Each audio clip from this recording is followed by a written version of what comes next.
Good morning, friends. I am speaking Avinash Srivastava from Home Classes. Today I am going to talk about William Shakespeare's play Hamlet. This is one of the greatest tragedies of William Shakespeare. This is the longest play. यह William Shakespeare का सबसे लंबा play है। तो आइए देखते हैं Hamlet. इसकी सेटिंग है डेनमार्क नामक शहर में। ये प्रिंस ऑफ हैमलेट, इसको प्रिंस ऑफ हैमलेट भी इसका दूसरा नाम है। तो ये एक ट्रेजेडी है विलियम शेक्सपियर की। ये ग्रेटेस्ट जो 4 ट्रेजेडीज़ हैं, Hamlet, Othello, King Lear and Macbeth. इसको होकम आप कह सकते हैं, HOKM। ये सीरियल से है, यानी पहले हैमलेट आया था, फिर ओथेलो, फिर किंग लियर और बाद में मैकबेथ। तो हैमलेट जो है विलियम शेक्सपियर का जितने भी प्ले लिखे हैं, 37 प्ले इन्होंने लिखा है। तो हैमलेट जो है सबसे लंबा प्ले है। तो इसे देखते हैं।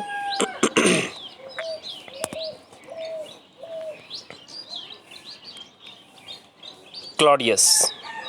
फ्रेंड्स, कैरेक्टर बेस्ड क्वेश्चन बहुत पूछे जाते हैं।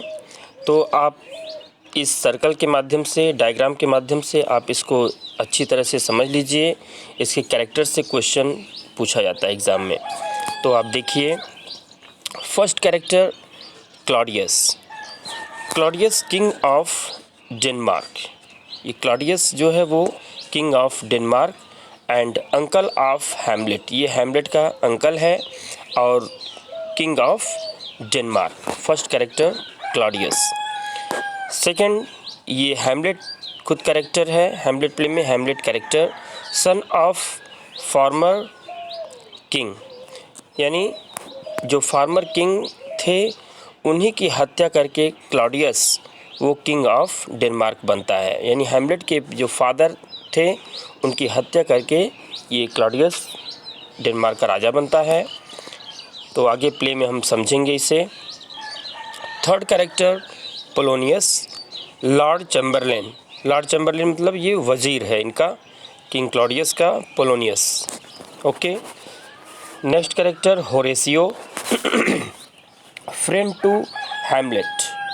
होरेसियो जो है हैमलेट का ये फ्रेंड है। और नेक्स्ट कैरेक्टर है लियर्टीज, सन टू पोलोनियस। ये पोलोनियस का बेटा है। पोलोनियस आप यहाँ पे देखिए, लॉर्ड चैम्बरलेन इसका बेटा लियर्टीज है। कैरेक्टर को ध्यान में रखिएगा, तब आपको प्ले बहुत अच्छे से समझ में आएगा। तो पोलोनियस का बेटा Laertes, son to Polonius. Polonius का बेटा है। Next character Ophelia. ओफेलिया ये डॉटर टू पोलोनियस, पोलोनियस की बेटी है and heroine of the play. Okay, ये प्ले की हीरोइन है ओफेलिया और हीरो हैमलेट खुद है। ओके, ओफेलिया हीरोइन, इसको ध्यान में रखिए। नेक्स्ट कैरेक्टर है वॉल्टिमंड और कॉर्नेलियस। आगे है रोजेनक्रैंट्ज़ एंड गिल्डनस्टर्न और ऑसरिक। ये जो कैरेक्टर्स हैं, दीज आर कोर्टियर्स, ये सब दरबारी हैं। कौन कौन से, फिर से देखिए, एग्ज़ाम में पूछे गए हैं। कौन कौन कैरेक्टर है? वॉल्टिमंड, कॉर्नेलियस, रोजेनक्रैंट्ज़, गिल्डनस्टर्न एंड ऑसरिक। तो रोजेनक्रैंट्ज़ और गिल्डनस्टर्न और ऑसरिक, ये एग्ज़ाम में पूछा गया है कैरेक्टर कि किस प्ले के ये कैरेक्टर हैं। ठीक है, तो ऑसरिक, सभी कैरेक्टर को ध्यान में रखिए लेकिन इस पर विशेष ध्यान दीजिए। रोजेनक्रैंट्ज़, गिल्डनस्टर्न और रोजेनक्रैंट्ज़, गिल्डनस्टर्न और ऑसरिक। ओके, आगे देखते हैं कैरेक्टर।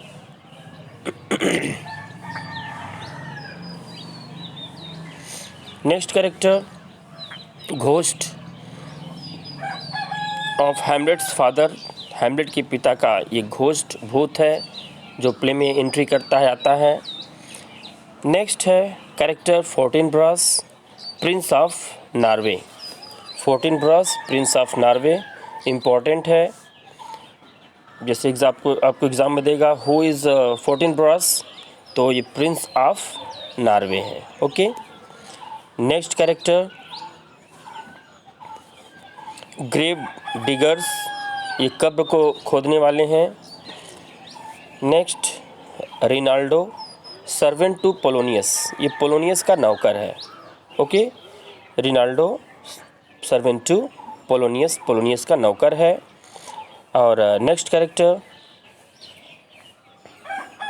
फ्रांसिस्को, फ्रांसिस्को कौन है? ए सोल्जर, एक सिपाही है ये। ओके, फ्रांसिस्को सोल्जर है।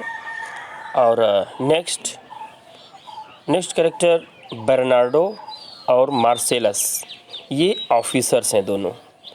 बर्नार्डो और मार्सेलस ऑफिसर्स हैं। और नेक्स्ट कैरेक्टर गर्ट्यूड क्वीन ऑफ डेनमार्क, ये डेनमार्क की रानी है। एंड मदर ऑफ हैमलेट, और हैमलेट की माता हैं क्वीन गर्ट्यूड। ओके, और किंग क्लॉडियस ये अंकल हैमलेट के, ये शादी कर लेते हैं बाद में, मरने के बाद इनके पिता के गर्ट्यूड से, उसकी माँ से। तो आगे प्ले में हम इसको समझेंगे। ओके, तो कैरेक्टर को आप ध्यान से देखिए, इसे बार बार देखिएगा। इसका फर्स्ट परफॉर्मेंस जो हुआ था, फर्स्ट परफॉर्म 1601 में, फर्स्ट परफॉर्म 1600। ओके, तो अब आगे बढ़ते हैं।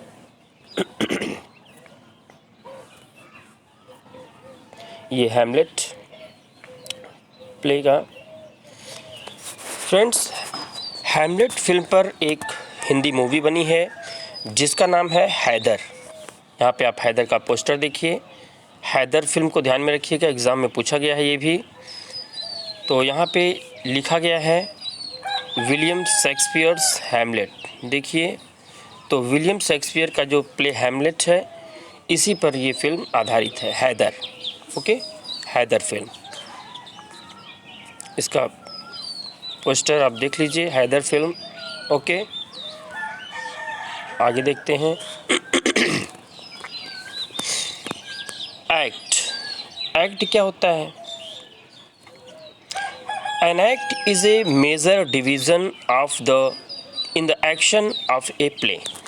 यानी एक्ट जो होता है, जैसे एक प्ले है, उसको जब कई भाग में उसको डिवाइड कर दिया जाता है तो उसे हम एक्ट कहते हैं, किसी भी प्ले को। तो an act is a major division, यह जो होता है मेजर डिवीज़न होता है। Okay, in the action of a play, किसी भी प्ले में ये जो मेजर डिवीज़न होता है तो उसे हम एक्ट कहते हैं। ये भी इम्पॉर्टेंट है, एग्ज़ाम में इसका डेफिनेशन पूछा गया है एक्ट का। तो an act is a major division in the action of a play. Okay, आगे देखते हैं सीन क्या होता है। Scene, acts are often subdivided into scenes. और जो एक्ट होते हैं, जैसे मान लीजिए ये एक्ट को 5 भाग में बांटा गया है, तो इसके अंदर जो डिवाइड किया जाता है तो वो होता है सीन। ओके, तो उसे हम सीन कहते हैं, यानी एक्ट के अंदर जो सब डिवाइड होता है उसे हम सीन कहते हैं। तो acts are often subdivided into scenes, तो उसे हम सीन्स में डिवाइड करते हैं। तो किसी भी प्ले को एक्ट और उसके अंदर जो सीन होता है उसमें डिवाइड किया रहता है। तो इसे हम देखते हैं। तो एक्ट, फर्स्ट एक्ट में, हैमलेट के फर्स्ट एक्ट में टोटल इधर 5 सीन्स हैं। ओके, क्योंकि एग्ज़ाम में ऐसा प्रश्न आता है कि इस हैमलेट प्ले में टोटल कितने सीन्स हैं। तो टोटल सीन की संख्या है 20। टोटल आपको 20 सीन इसमें है। फर्स्ट एक्ट में 5 सीन हैं, 5 सीन्स, सेकेंड एक्ट में 2 सीन्स, थर्ड एक्ट में 4 सीन्स एंड फोर्थ एक्ट में 7 सीन्स और फिफ्थ में 2। यानी आप इसको इस तरह से याद कर लीजिए, 52,472 72। यानी अगर इस टाइप का प्रश्न आता है कि किस हैमलेट के किस एक्ट में सबसे अधिक सीन है, किस एक्ट में सबसे अधिक सीन है, तो आप देखिए एक्ट 4 में 7 सीन्स हैं। अभी तक ऐसा प्रश्न पूछा नहीं गया है, लेकिन अगर पूछा जाता है तो आप इसको भी ध्यान में रखिए कि सबसे अधिक सीन जो है वो एक्ट 4 में है। ठीक, आपको हर तरीके से तैयार रहना है। वो किस प्रकार का प्रश्न बनेगा, तो आप अगर अच्छे से पढ़े रहेंगे तो हर क्वेश्चन को आप सॉल्व कर सकते हैं। फ्रेंड्स, इस वीडियो को बहुत ही अच्छे तरीके से बनाया गया है, एक एक क्वेश्चन को ध्यान में रख कर के बनाया गया है। आप इसे लास्ट तक ज़रूर देखें और आपको बहुत ही प्रश्न का उत्तर आपको अपने आप मिल जाएगा। तो इसे आप ज़रूर देखें, एक एक क्वेश्चन को चुन करके इसमें रखा गया है। तो आप देखेंगे तो आपको खुद लगेगा कि हमको बहुत ही ये फ़ायदेमंद होगा आपके लिए। तो आप देखें, बहुत सारे प्रश्नों का उत्तर आपको मिल जाएगा। ओके, तो टोटल सीन्स अगर पूछा जाता है तो कितने हैं? 20। और सबसे अधिक सीन किस एक्ट में है, तो एक्ट 4 में है। और कम सीन देखेंगे तो कम, सबसे कम जो है दोनों में, ये एक्ट 2 में भी है, एक्ट 5 में भी है। तो सबसे अधिक को आप ध्यान में रखिए। ओके, आगे देखते हैं। नंबर ऑफ कैरेक्टर्स, इसमें जो कैरेक्टर्स टोटल है, मेल कैरेक्टर है 18 मेल कैरेक्टर, और फीमेल कैरेक्टर हैं 2 फीमेल कैरेक्टर हैं। Okay, 18 male characters and 2 female characters. और इसमें सोर्स देखिए, सोर्स क्या है? ये थॉमस किट्स का ये सेनेकन प्ले है, द स्पेनिश ट्रेजेडी। तो हैमलेट का सोर्स क्या है? थॉमस किट का द स्पेनिश ट्रेजेडी। यह एक सेनेकन प्ले है, ये भी प्रश्न आ सकता है, तो ये इम्पॉर्टेंट है। इसका source the Spanish tragedy. Okay, central theme इसकी क्या है? रिवेंज मोटिव, यानी बदला लेना। ओके, क्योंकि हैमलेट के पिता का मर्डर किंग क्लॉडियस ने किया था। वो मर्डर करके उसके बाद फिर उसकी माँ से, यानी लेडी गर्ट्यूड से वो शादी करता है, तो उसका वह बदला लेता है प्ले में। ओके, तो ये एक रिवेंज मोटिव है। ओके, रिवेंज, बदला लेता है। आगे देखिए, पीरियड यानी किस पीरियड का है, यानी हैमलेट जो विलियम शेक्सपियर के जितने भी प्ले हैं सबको 4 पीरियड्स में डिवाइड किया गया है। ओके फ्रेंड्स, 4 पीरियड्स में इसको डिवाइड किया गया है। तो कौन सा प्ले किस पीरियड में है, इससे भी प्रश्न पूछे जाते हैं, तो उसका भी हम नेक्स्ट वीडियो में उसको बनाएंगे, कौन सा प्ले किस पीरियड में उसका आया है। तो ये 3rd पीरियड का प्ले है। ओके, जो हैमलेट प्ले है वो 3rd पीरियड का है, इसे भी ध्यान में रखें आप, 3rd पीरियड का प्ले है। आगे देखते हैं, जो प्ले हीरो कौन है? हैमलेट, और इसकी हीरोइन है ओफेलिया, और विलेन कौन है? King Claudius. देखिए, इसका प्ले का विलेन ये किंग क्लॉडियस है। ओके, विलेन का काम करता है। आगे देखते हैं, प्ले जो स्टार्ट होता है वो एल्सिनोर नामक प्लेस है, स्थान है Elsinore. A platform before the castle, castle means किला, किला के सामने प्लेटफॉर्म है, और एल्सिनोर को आपको ध्यान में रखना है। ओके, एल्सिनोर नामक स्थान पे वो प्ले शुरू होता है। और फ्रांसिस्को एंड बर्नार्डो, स्टार्टिंग जो एंट्री करते हैं वो Francisco and Bernardo at 12 midnight.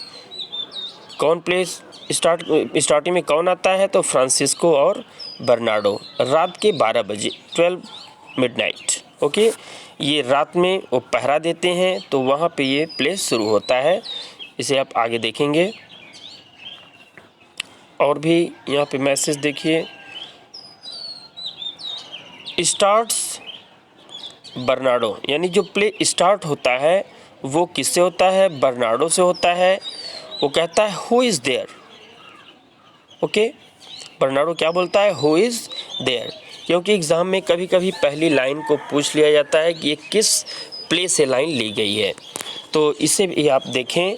Bernardo क्या बोलता है? हु इज़ देयर, पहली लाइन ये है।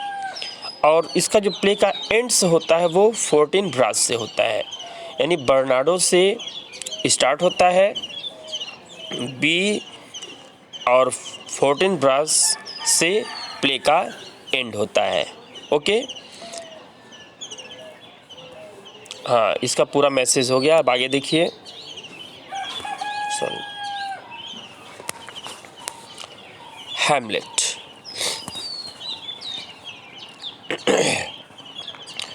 Hamlet play starts with Francisco and Bernardo, यानी आपको बताया कि हैमलेट प्ले जब एक्ट फर्स्ट सीन फर्स्ट में ये दोनों कैरेक्टर स्टार्टिंग में एंट्री करते हैं।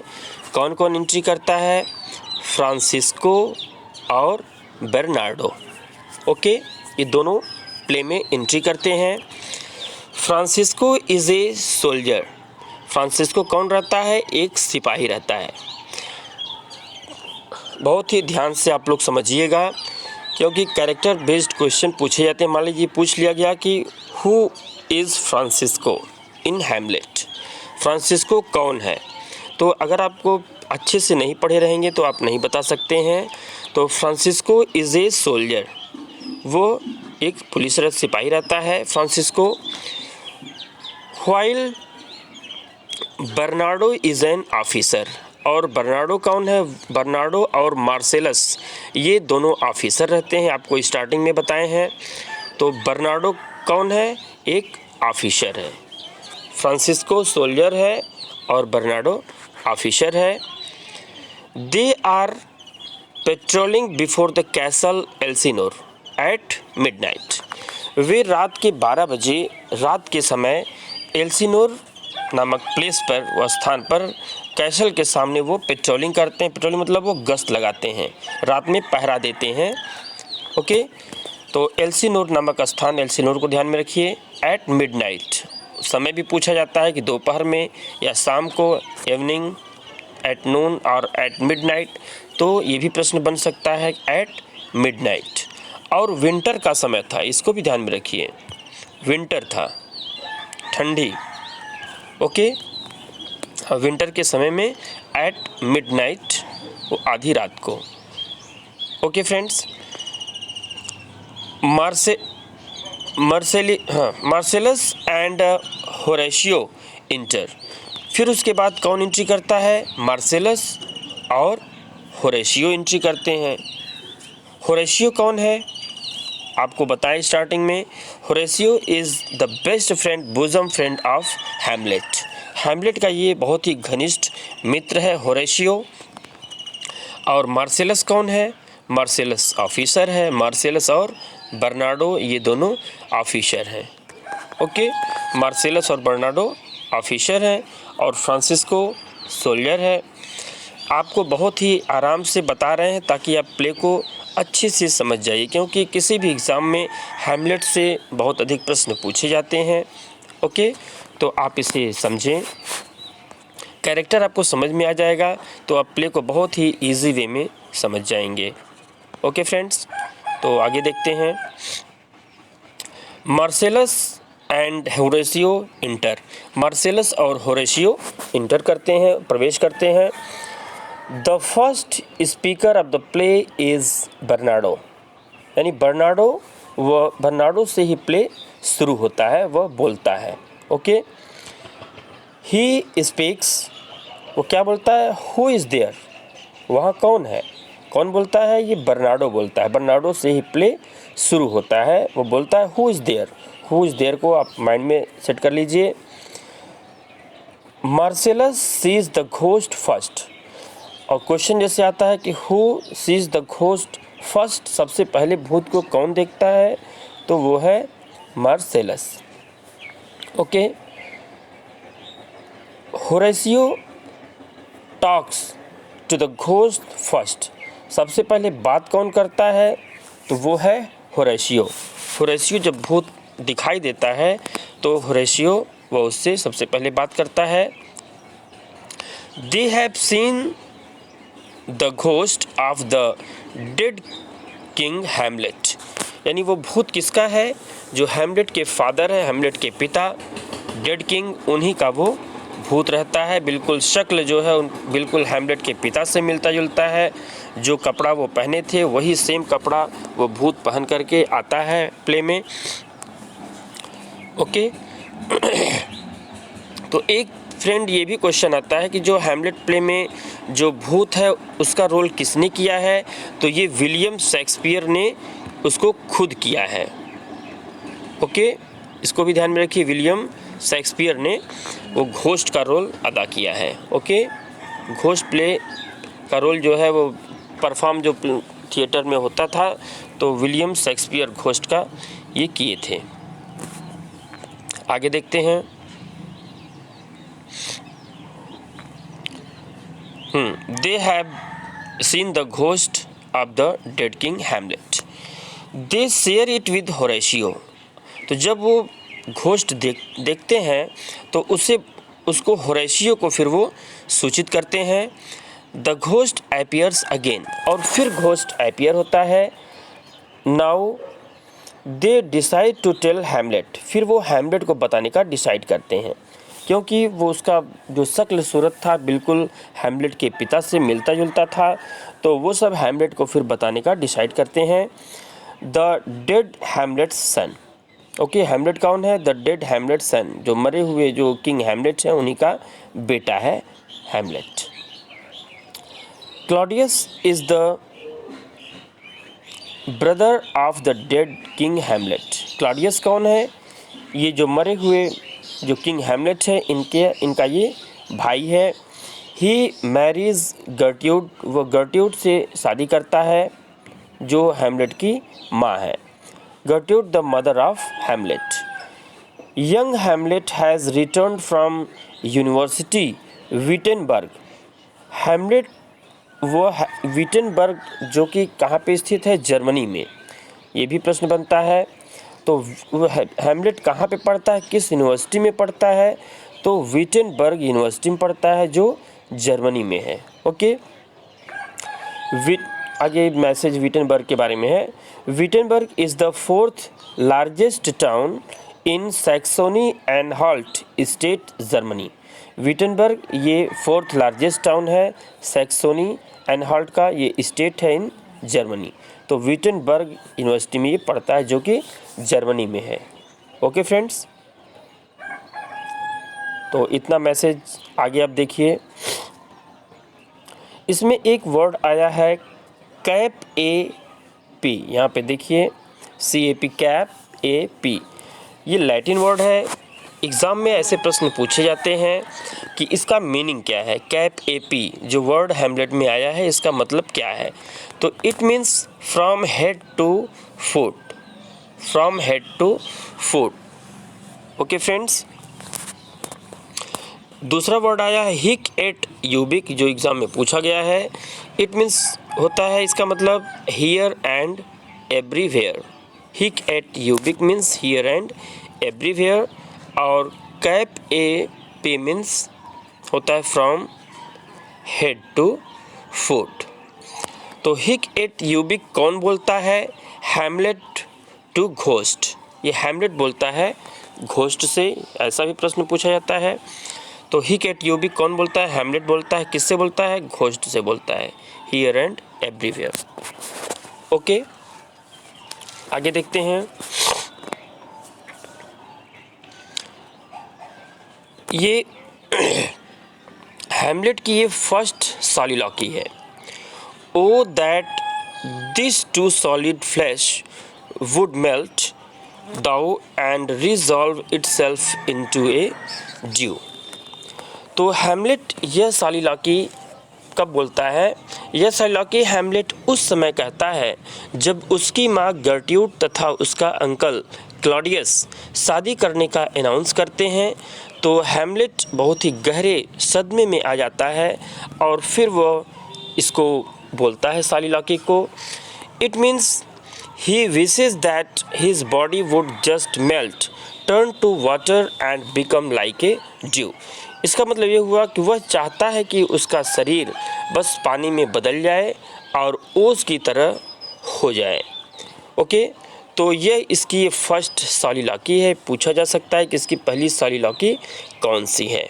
ओके, तो ये इसकी फर्स्ट सॉलिलॉकी है। O that this too solid flesh would melt. Okay, अब यहाँ पे तो friends 7 soliloquies are spoken by Hamlet. Total Hamlet play में ये 7 सॉलिलॉकीज जो है वो हैमलेट बोलता है।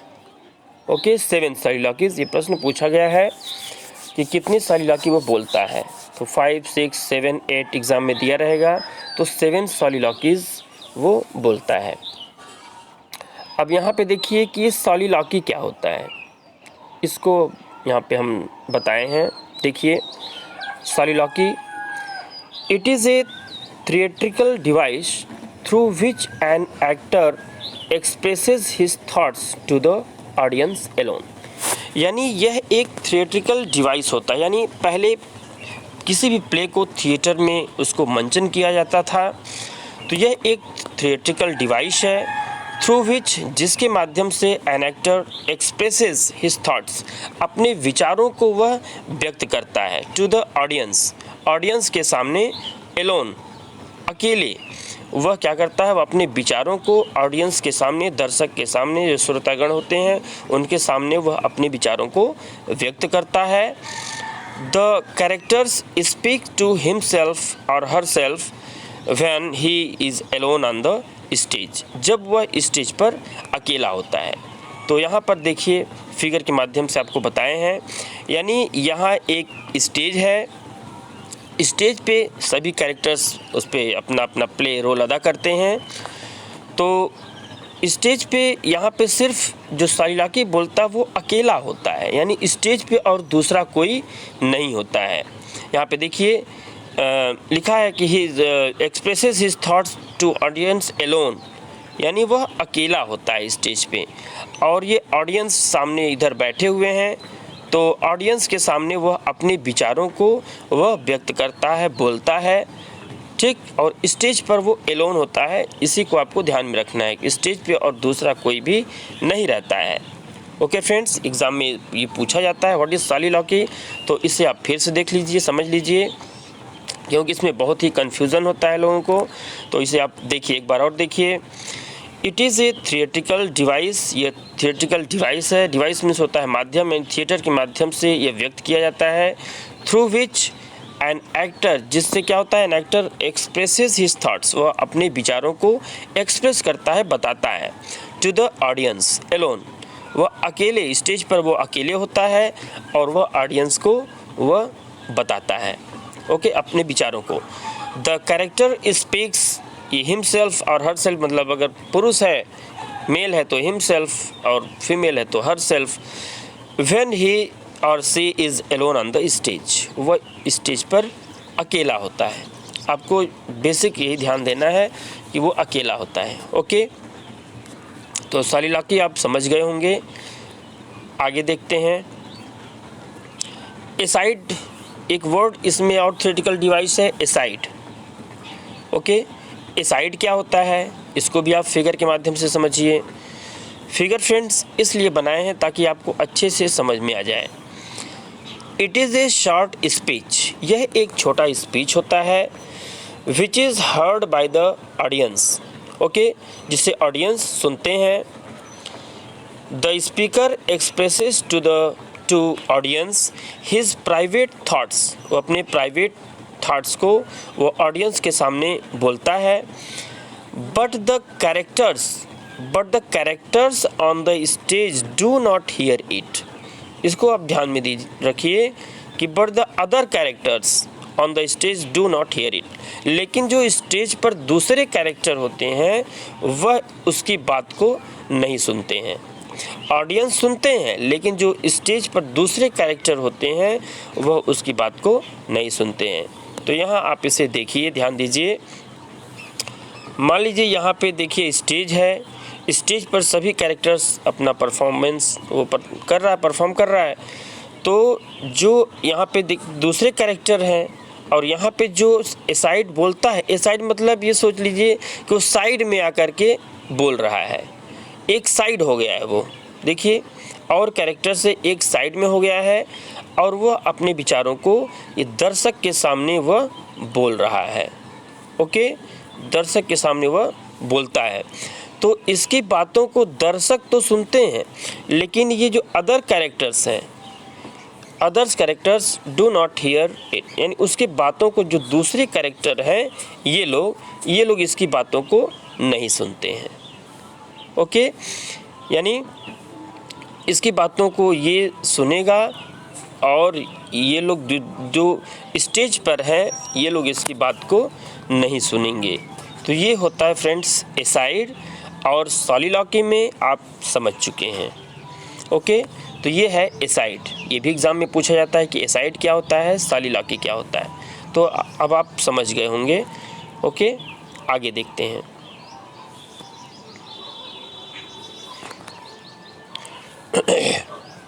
नेक्स्ट आगे है, Claudius sends Voltimand and Cornelius the two ambassador to Norway to stop invasion by young Fortinbras. Friends, यहाँ पे इंग्लिश में और हिंदी में दोनों में हम लिखे हैं ताकि आपको नोट्स बनाना हो, उसे पढ़ करके समझना हो तो आप इसे अच्छे तरीके से प्ले को समझ जाएं, क्योंकि बहुत ही इम्पोर्टेंट प्ले है, इसलिए इंग्लिश और हिंदी दोनों में लिखे हैं। हम उसको बताएंगे भी और आप इसे देख करके पढ़ करके इसे समझ सकते हैं। ओके, तो इंग्लिश और हिंदी दोनों में लिखा गया है, इसे आप देखें और समझें। ओके, तो देखिए, क्लॉडियस सेंड्स वोल्टिमंड और कॉर्नेलियस। क्लॉडियस किसको भेजता है? दो कैरेक्टर को ध्यान में रखिए, वोल्टिमंड और कॉर्नेलियस को। ये कौन है वोल्टिमंड कॉर्नेलियस? आप स्टार्टिंग में देखे हैं, ये इसके दरबारी हैं, कोर्टियर्स हैं। ओके, तो वोल्टिमंड और कॉर्नेलियस को the two ambassador to Norway, और नॉर्वे भेजता है to stop invasion by young Fortinbras. Fortinbras कौन है? वो नॉर्वे का किंग रहता है। ओके, तो क्लॉडियस युवा फोर्टिनब्रस द्वारा आक्रमण को रोकने के लिए दो राजदूत किसको भेजता है? वोल्टिमंड और कॉर्नेलियस को नॉर्वे भेजता है। ओके, युद्ध को रोकने के लिए वोल्टिमंड और कॉर्नेलियस, जैसे किसको किसको भेजता है एग्जाम में ये पूछा जाएगा, तो वोल्टिमंड और कॉर्नेलियस को वो नॉर्वे भेजता है। Okay, Laertes is the son of Polonius. Laertes जो है वो सन का बेटा, इनका पोलोनियस का बेटा है। He wants to take Claudius permission to return to France, और वह जो लियर्टीज है ये फ्रांस में वो रहता है। फ्रांस, पेरिस, एग्ज़ाम में आपको अगर दिया रहेगा तो पेरिस ये फ्रांस में है, इसकी कैपिटल है। तो ओके, तो कहाँ पे लियर्टीज रहता है? फ्रांस में। एक क्वेश्चन ये भी बनता है, पेरिस या फ्रांस एग्ज़ाम में दिया रहेगा। तो वह फ्रांस लौटने के लिए क्लॉडियस की अनुमति लेना चाहता है, उसका परमिशन लेना चाहता है। ओके, लियर्टीस अपने पिता यानी पोलोनियस से वो फ्रांस लौटने के लिए वो उससे परमिशन लेता है। Hamlet muses over the hasty marriage of his uncle Claudius and his mother गर्ट्यूड। ओके, यानी हैमलेट अपने चाचा क्लॉडियस और उसकी माँ की जो जल्दबाजी में की गई शादी है उस पर वह चिंता व्यक्त करता है कि अभी 2 महीना भी नहीं बीते हैं उसके पिता को मरे हुए, और कि ये गर्ट्यूड उससे शादी करने की बात कहती है। तो Hamlet muses over the hasty, muses over, वो चिंता करता है the hasty marriage of his uncle Claudius and his mother गर्ट्यूड। ओके, यानी हैमलेट अपने चाचा क्लॉडियस और उसकी माँ गर्ट्यूड की जल्दबाजी में की गई शादी पर चिंता करता है।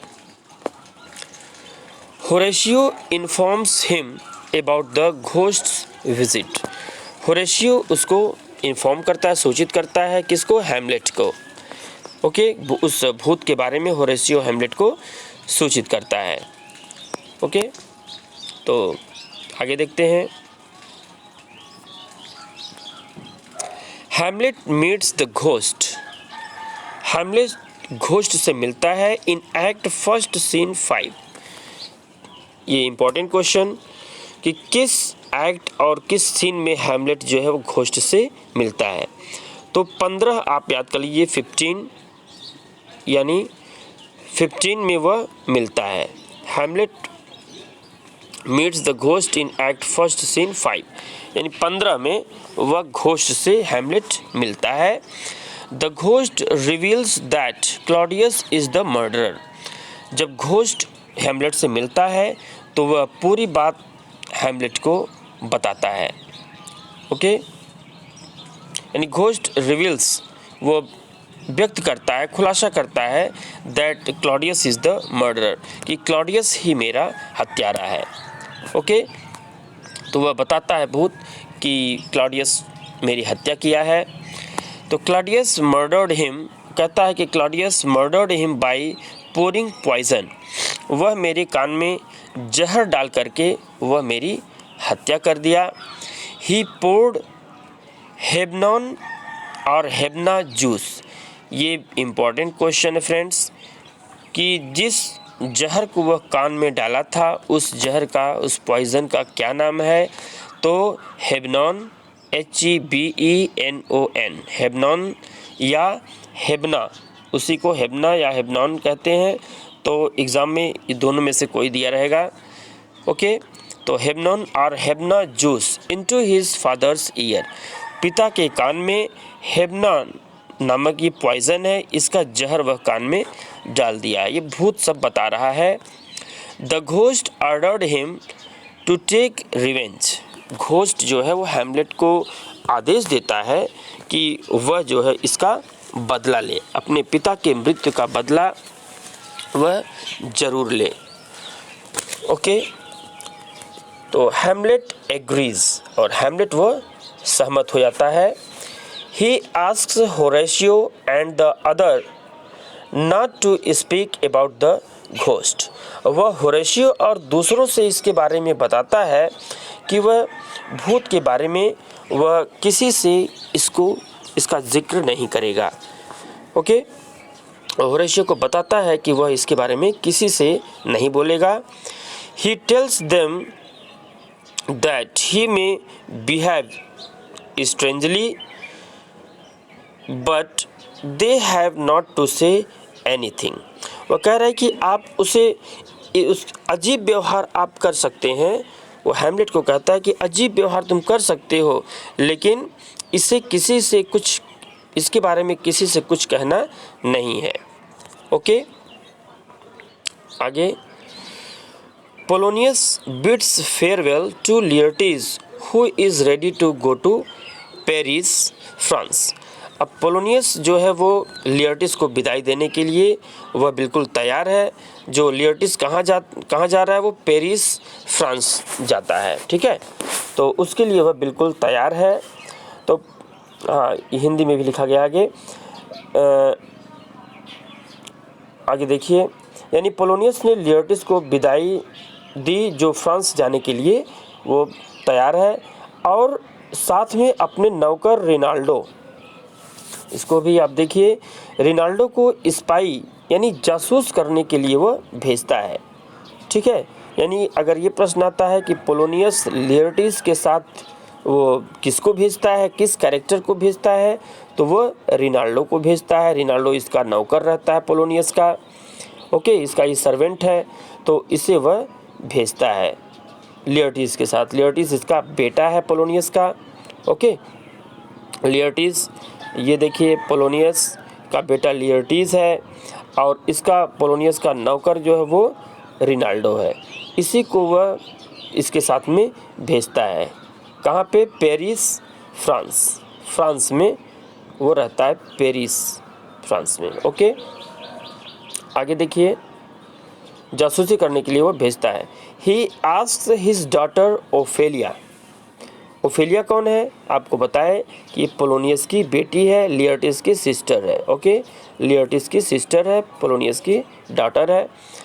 तो he ask his daughter Ophelia to be away from Hamlet. वह कहता है कि हैमलेट से दूर रहने के लिए ओफेलिया को वो सलाह देता है। ओके, वह अपनी बेटी ओफेलिया को हैमलेट से दूर रहने के लिए वह कहता है।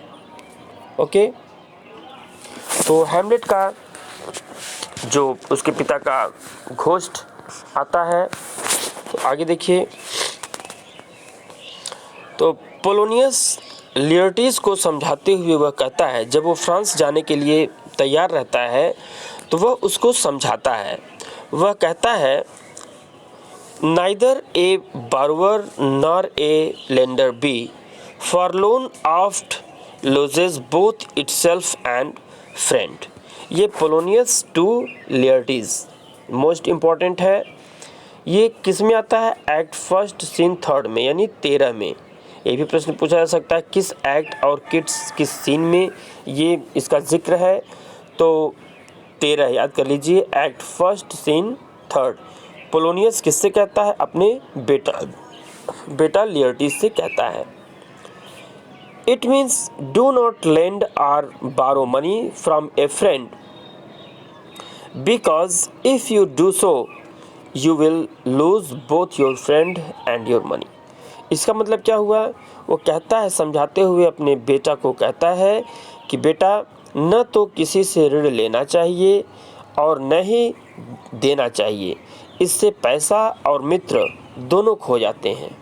ओके, वह उसे अपने बेटे को वह समझाता है, समझा करके ये बात बोलता है।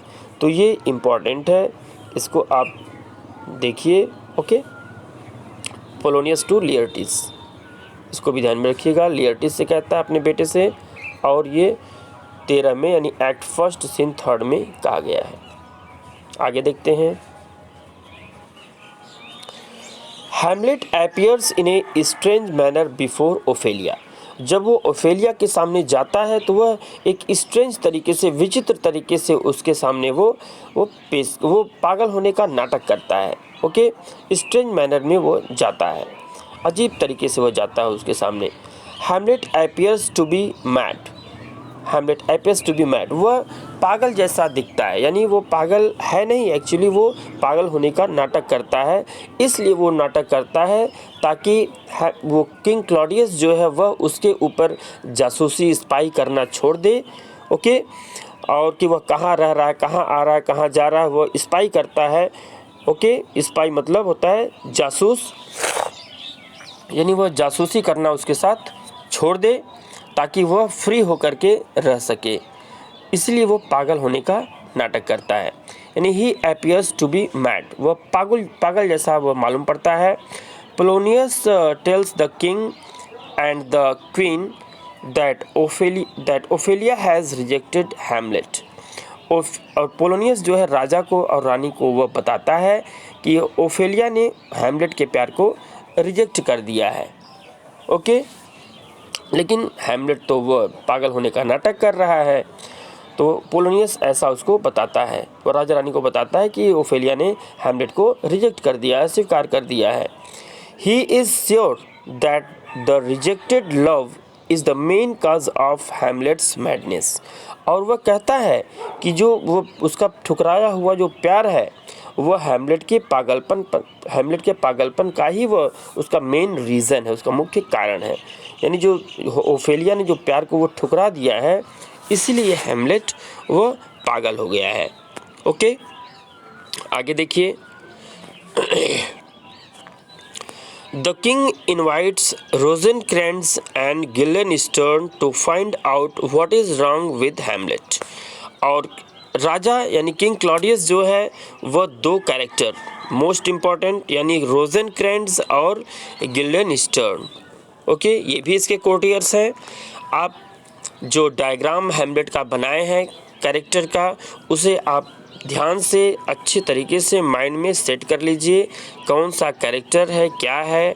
ओके, तब आपको प्ले बहुत ही अच्छे से समझ में आएगा। और कैरेक्टर से क्वेश्चन फ्रेंड्स ज़रूर पूछा जाता है, अगर आप नहीं देखे रहेंगे तो एग्ज़ाम में गलती कर देंगे। ठीक है, तो आप इसे ज़रूर देखें।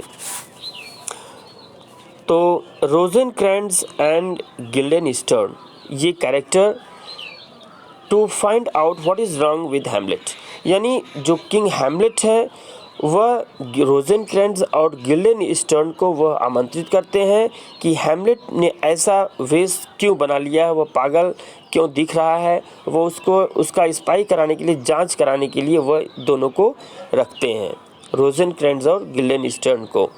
ठीक, कि हैमलेट के साथ क्या गलत हुआ है यह जानने के लिए रोजेनक्रेंट्ज़ तथा गिल्डेनस्टर्न को वो आमंत्रित करते हैं king Claudius. Rosencrantz and Guildenstern are Hamlet's fellow students. वो हैमलेट के साथ दोनों पढ़े रहते हैं, ये फेलो स्टूडेंट साथी हैं। Okay. Polonius makes Ophelia meet Hamlet, यानी पोलोनियस ओफेलिया को हैमलेट से वो मिलवाता है। He with Claudius will take notice the meeting, और जब हैमलेट और ओफेलिया जब मिलते हैं तो किंग क्लॉडियस और वो जो है उसके साथ में सब नोटिस करते हैं, ध्यान देते हैं कि वो क्या बातें कर रहे हैं, ठीक है, वो क्यों पागल बना है, तो वह दोनों नोटिस करते हैं, छिप करके वह सुनते हैं। हाँ, हैमलेट मीट्स ओफेलिया। अब हैमलेट जो है ओफेलिया से वह मिलता है। He starts talking about life and death, तो वह जीवन और मृत्यु के बारे में वह बात करना शुरू करता है। He talks about his relationship with her, वह उसके साथ अपने रिश्ते के बारे में वह बातें करता है।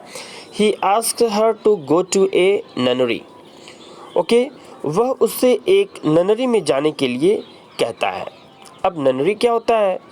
Nunnery means a building or group of buildings in which nuns live as a religious community, यानी ननरी मीन्स होता है मठ, यानी मठ का अर्थ ऐसे संस्थानों से है जहां इसके गुरु अपने शिष्यों को शिक्षा या उपदेश देते हैं। तो फ्रेंड्स, ये पूछा जाता है एग्जाम में कि ननरी सीन किस प्ले में आया है। मान लीजिए Hamlet, Othello, king Lear, Macbeth, ऐसा दे दिया गया रहे तो ननरी सीन जो आता है वो आगे आप देखिए। ननरी सीन ये हैमलेट में होता है। हैमलेट, इसको याद कर लीजिए। ननरी सीन किस में होता है? हैमलेट नामक प्ले में। ओके, ननरी सीन ये एग्जाम में पूछा गया है। तो जैसे क्वेश्चन आ जाए which play by William Shakespeare has a nunnery scene, तो आंसर होगा Hamlet. Okay friends,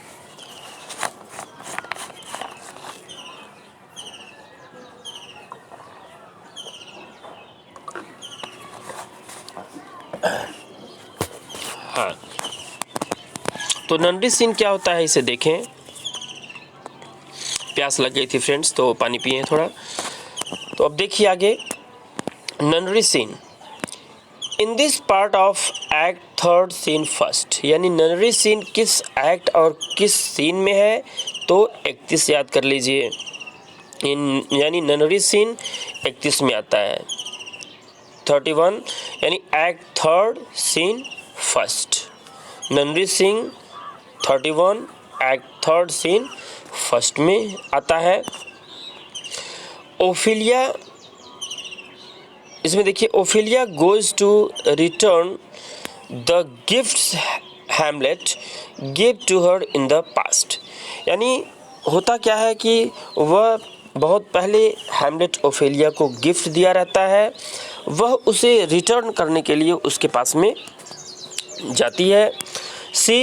he confuses her with mixed messages, वह उसके मिक्स्ड मैसेजेस से वह कंफ्यूज होता है।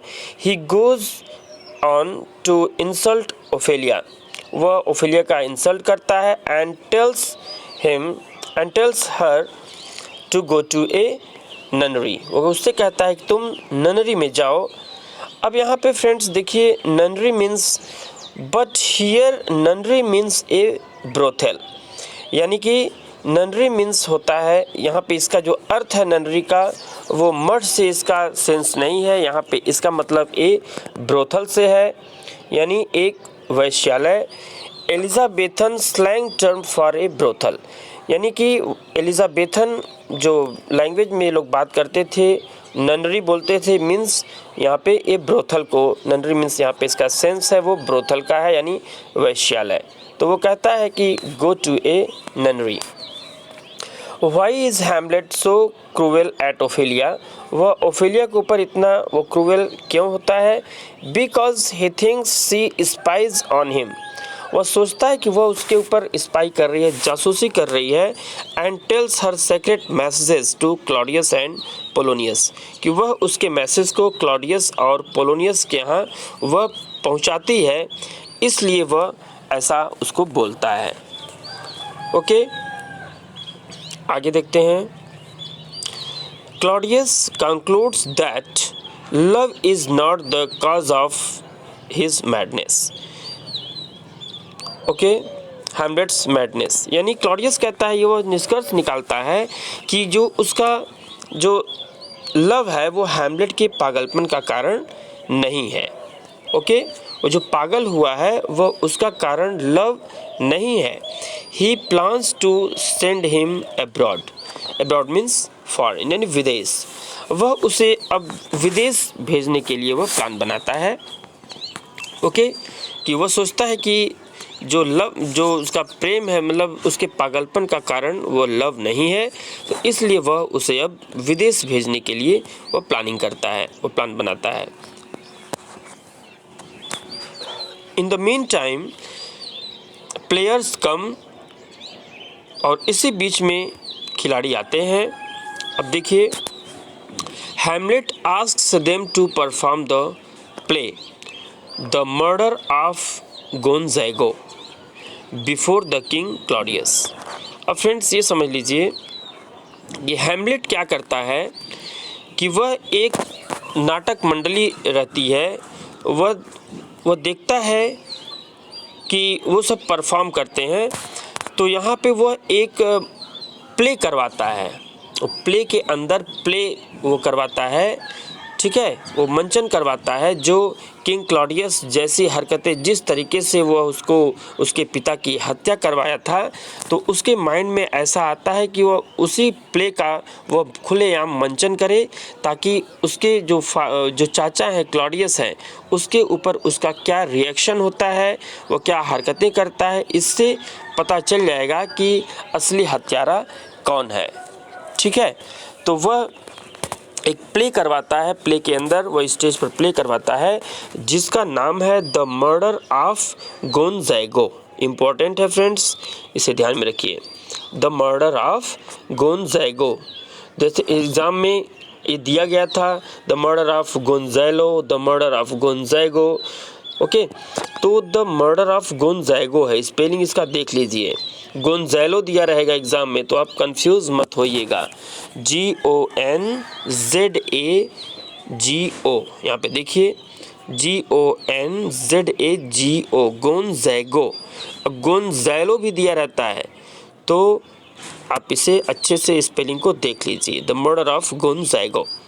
तो वह राजा के सामने वह एक नाटक मंडली को बुलाता है और वह प्ले को करवाता है, तो उसे हम माउस ट्रैप कहते हैं। माउस ट्रैप क्या है, ये भी एग्जाम में पूछा गया है, इंपॉर्टेंट है। Mouse trap A play within a play, यानी जब प्ले के अंदर किसी का जांच करवाने के लिए वो माउस ट्रैप करवाता है, माउस चूहा को पकड़वाता है, यानी जो चोर है, यानी जो किंग क्लॉडियस है जो मर्डर किया है, उसका वो जांच करवाता है, पता करवाता है, उस प्ले के अंदर वो नाटक करवा करके, उसी का नाम माउस ट्रैप यानी a play within a play.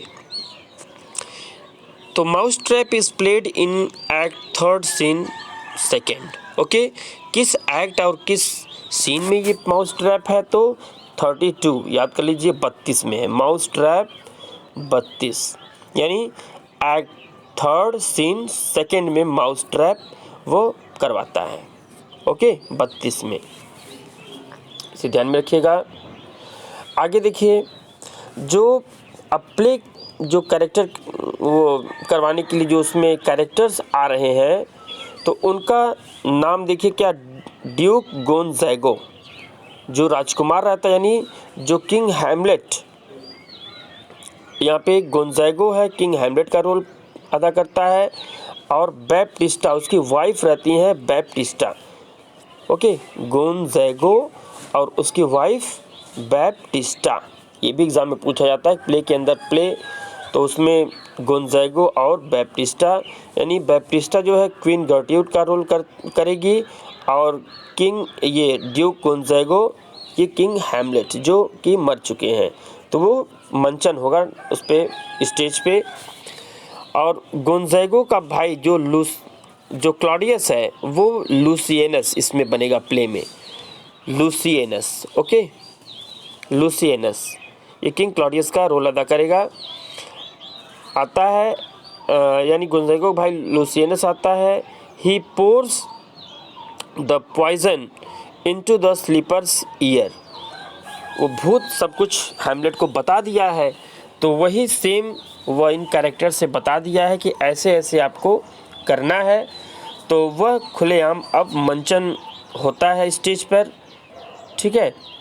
तो he pours the poison into the sleeper's ear, यानी गोंज़ैगो ये आता है, ये सॉरी लूसियनस और गोंज़ैगो के कान में वह जहर को डाल देता है। The story is created in Italian language. आगे आपको प्ले के बारे में बताएंगे। यहाँ पे देखिए पहले इटालियन लैंग्वेज, यह इटालियन लैंग्वेज में लिखा गया है, मोस्ट इम्पॉर्टेंट। यानी जो स्टोरी इसकी है माउस ट्रैप की स्टोरी, वो इटालियन लैंग्वेज में लिखी गई है। जैसे फ्रेंच, इटालियन, लैटिन दिया रहेगा, तो इटालियन लैंग्वेज में इसकी स्टोरी लिखी गई है। आगे देखिए, the play will be the mouse trap. अब वो सब अभी सोच रहा है, the play will be mouse trap, कह रहा है वो प्ले जो होगा वो माउस ट्रैप होगा। As Hamlet with Horatio wants to catch Claudius, और इसी के माध्यम से वह जो किंग क्लॉडियस को वह पकड़ना चाहते हैं, ठीक है। यानी नाटक कह रहा है कि वो माउस ट्रैप होगा और हैमलेट होरेशियो के साथ क्लॉडियस को वह पकड़ना चाहता है। Hamlet and Horatio will observe Claudius reaction, और जब ये सोच रहे जब प्ले होगा तो ये हैमलेट और होरेशियो वो क्लॉडियस के रिएक्शन को वो देखेंगे, ठीक है। One of the players plays the role of a king, उन खिलाड़ियों में से एक जो है वो राजा का रोल अदा करेगा। The scene of pouring poison into ears make Claudius leave the play, यानी जब वो सीन होता है, जब कानों में जहर डालने का दृश्य, क्लॉडियस को बीच में ही वह नाटक छोड़ने के लिए वह विवश कर देता है और वह वहाँ से चला जाता है। यानी कि आप इसको समझिए कि होता क्या है कि मान लीजिए ये नाटक यहाँ पे मंचन किया जा रहा है, ठीक। इधर राजा यानी कि यहाँ पे आप देखिए ड्यूक गोंज़ैगो, यानी ड्यूक गोंज़ैगो जो है वो किंग हैमलेट बना हुआ है और बैप्टिस्टा उस क्वीन गर्ट्रूड बनी हुई है। यानी ये दोनों एक बाग में राजा और रानी ये बैठे हुए थे, राजा जो है लेटे हुए थे, ठीक। तो क्या होता है कि लूसियनस जो उसका क्लॉडियस चाचा था, यानी इस प्ले में कौन बना है उसका चाचा, लूसियनस बना है।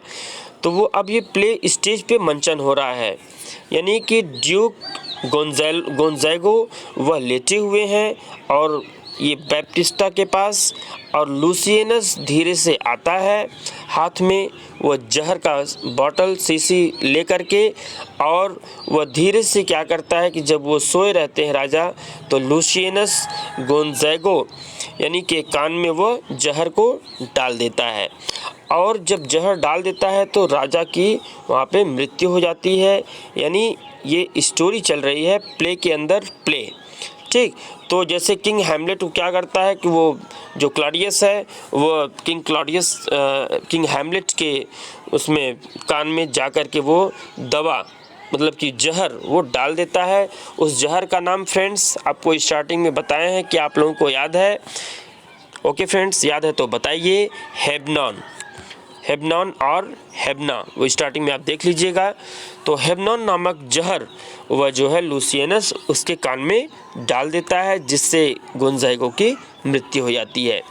तो यह इस प्ले को अब तक वो जानता था किंग क्लॉडियस कि ये तो बिल्कुल ये रहस्य था, और वह इस रहस्य को एकदम खुला हुआ स्टेज पर मंचन देख करके वह दहल जाता है कि यह बात तो सिर्फ गर्ट्यूड और मैं जानता था। यह खुला मंचन ये कैसे हो रहा है, क्योंकि भूत ने सब कुछ, हैमलेट का फादर जो भूत था वो सब कुछ हैमलेट को बता दिया था कि मेरी हत्या, मेरा मर्डर कैसे किया गया है। तो वही प्ले में स्टेज पे वो प्ले हो रहा है। तो जब वो कान में जहर डालता है तो उसकी मृत्यु हो जाती है।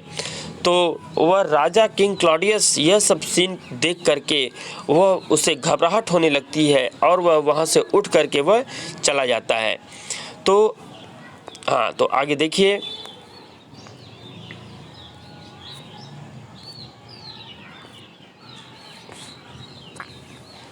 Hamlet feels happy as he has got Claudius conscience, यानी हैमलेट वह खुशी महसूस करता है जब वह यहाँ पे देखिए हैमलेट को बहुत खुशी होती है, क्योंकि हैमलेट ने क्लॉडियस की अंतरात्मा को पकड़ लिया है। वह समझ जाता है कि इसे जो है घबराहट हो रही है देख करके, और वह वहाँ से उठ करके किंग क्लॉडियस चला जाता है।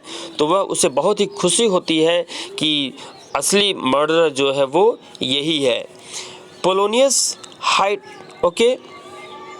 Polonius hides himself in the room so that he may hear the conversation of Hamlet and Queen Gertrude।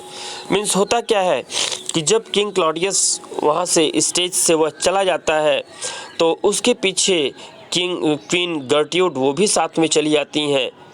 Okay, तो फिर हैमलेट वह रानी से मिलने के लिए वह उनके रूम में जाता है। तो वो दोनों, हैमलेट और क्वीन गर्ट्यूड, वे दोनों रूम के अंदर बातें कर रहे होते हैं। तो फिर धीरे से पोलोनियस वो आता है और रूम में वो छिप जाता है उनकी बात को सुनने के लिए। वो रूम में छिप जाता है कि वो दोनों क्या बातें कर रहे हैं।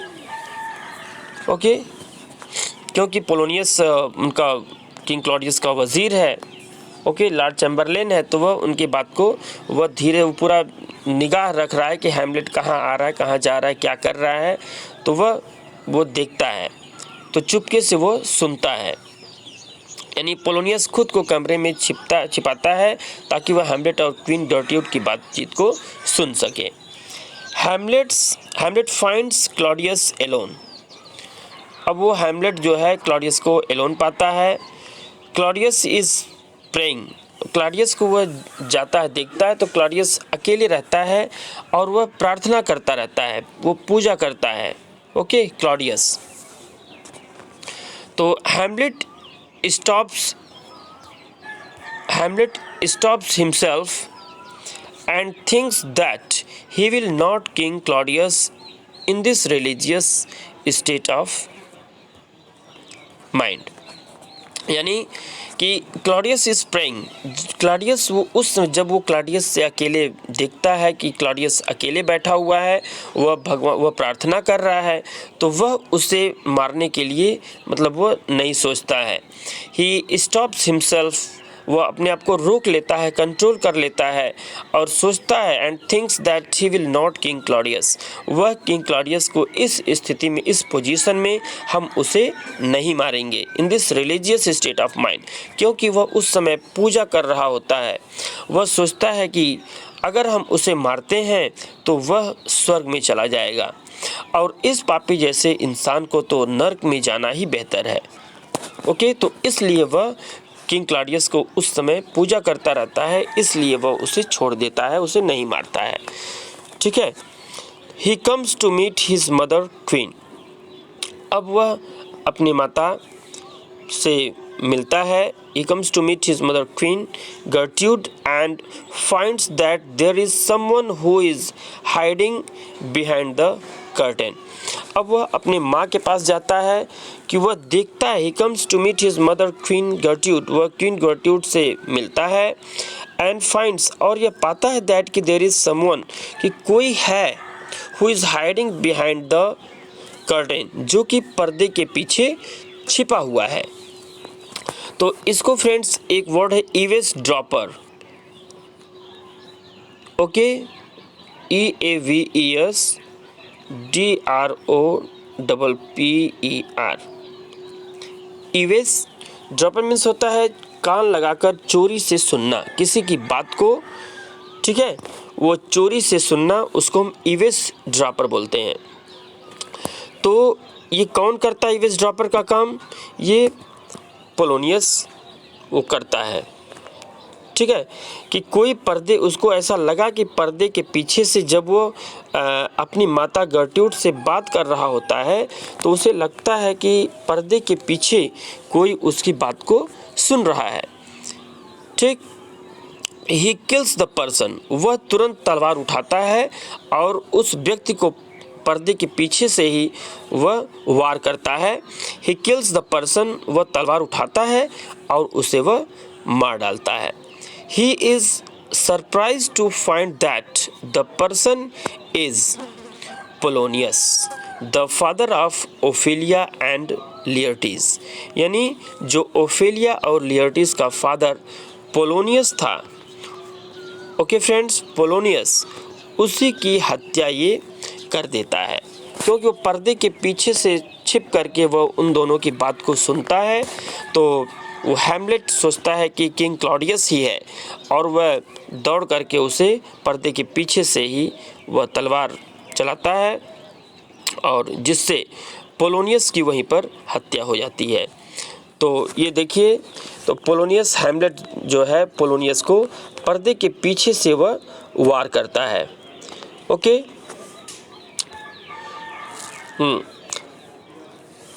Polonius is the first character to die in the play at 3rd scene 4, यानी पोलोनियस की हत्या एक्ट 3rd scene 4 में होती है, यानी 34 में। आप याद कर लीजिए कि पोलोनियस की हत्या फ्रेंड्स एक्ट और सीन से भी प्रश्न पूछे जाते हैं। तो आपको ये इस वीडियो में अगर आप पूरा देखते हैं तो आपको बहुत सारे प्रश्नों का जवाब मिल जाएगा, ओके। एक एक प्रश्न को सोच करके समझ करके इसमें रखा गया है, इसलिए फ्रेंड्स आप लोग इसे अंत तक ज़रूर देखें और आपको अच्छा लगता है तो इसे आप शेयर करें, लाइक करें और कमेंट करें, ओके फ्रेंड्स। और अगर आप पहली बार चैनल पर आए हैं तो इसे सब्सक्राइब अवश्य करें। तो आगे देखते हैं, यानी Polonius is the first character to die in the play, यानी प्रश्न आपसे पूछा जा सकता है कि हैमलेट प्ले में सबसे पहले किसका मर्डर होता है? तो पोलोनियस का मर्डर सबसे पहले होता है। किस एक्ट और सीन में होता है? तो 34 याद कर लीजिए, 34 में, ओके, यानी पोलोनियस की हत्या 34 में होती है। Hamlet talks with his mother, अब जब उसकी हत्या कर देता है तो उसके बाद फिर वो अपनी माँ से बातें करता है। He asks her to change her views, वह कहता है कि अब अपने जो तुम्हारा विचार है उसको अब आप बदल दीजिए, ठीक है। वह उसे उसका मिजाज बदलने के लिए कहता है। द घोस्ट अपीयर्स, घोस्ट जो है पुनः अपीयर होता है, प्रकट होता है।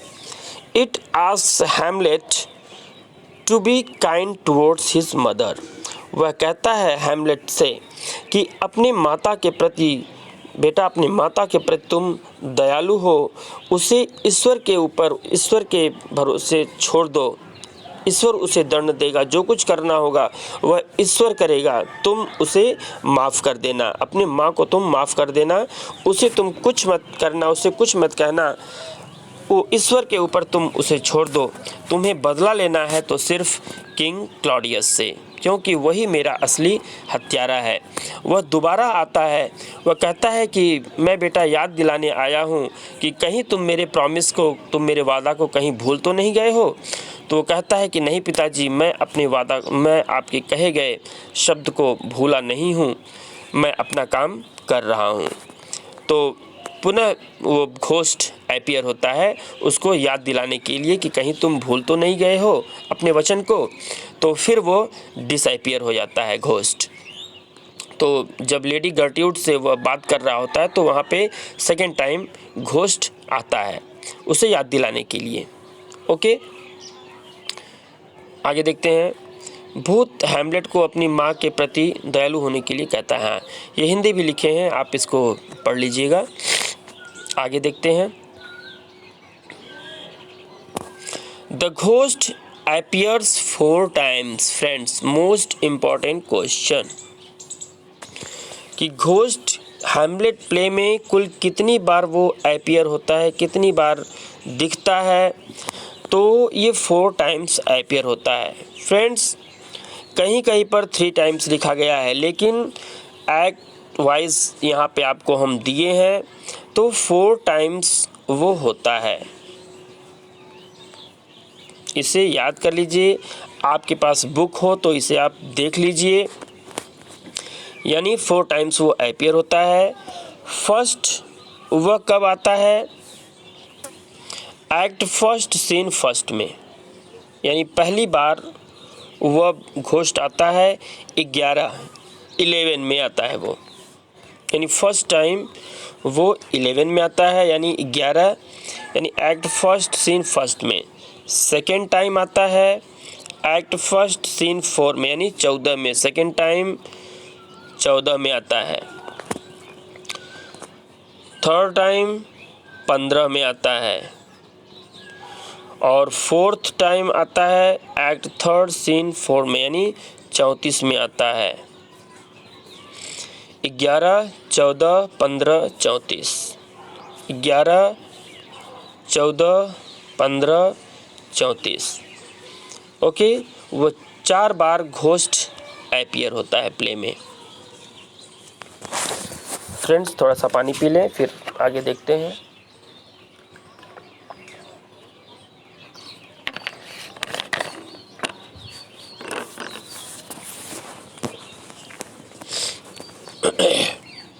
हाँ, आगे है। Claudius calls Rosencrantz and Guildenstern. Claudius Rosencrantz और गिल्डेनस्टर्न को वह ऑर्डर देता है, orders them to go to England with Hamlet. वह कहता है कि ये पागल है नहीं, ये पागल होने का सिर्फ नाटक करता है, इसको तुरंत इंग्लैंड भेजो।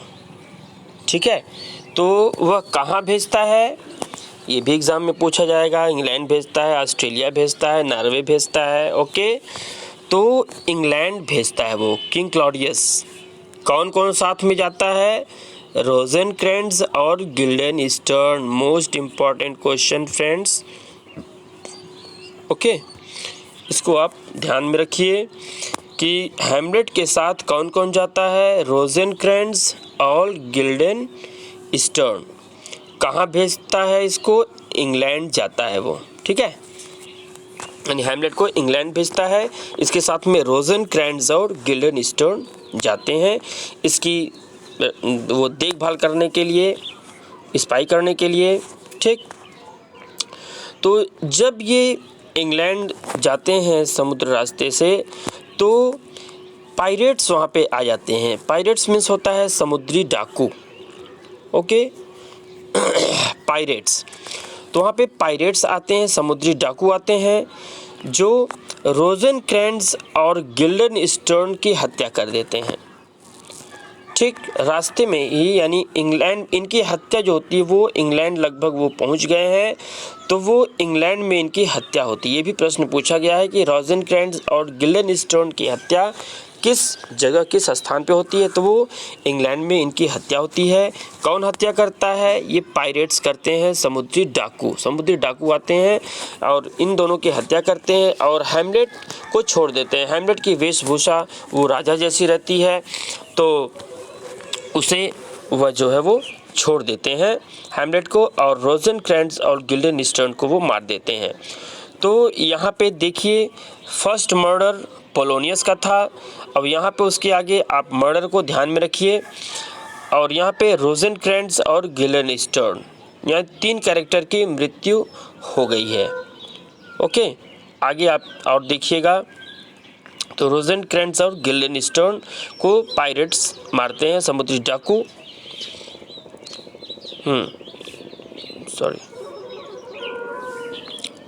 तो Claudius calls Rosencrantz and Guildenstern and orders them to go to England with Hamlet. Hamlet के साथ वो इंग्लैंड जाएं।